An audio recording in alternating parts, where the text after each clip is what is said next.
दो कैटेगरीज में ये मुकाबले जारी।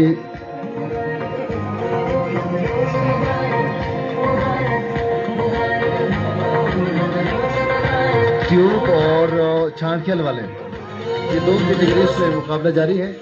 और ट्यूब की पहली, दूसरी और तीसरी पोजीशंस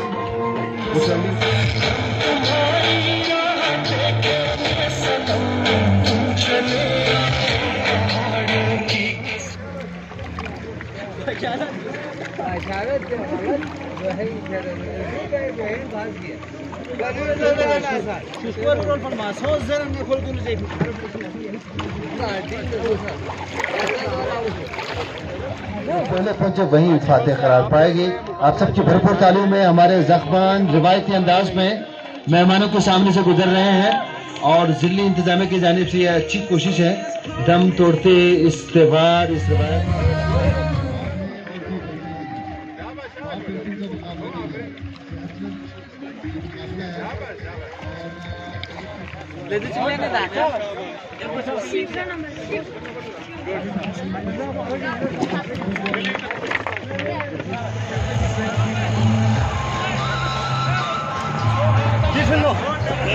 इससे भी बढ़ना चाहिए, कम से कम 50 नफरी से कम नहीं होना।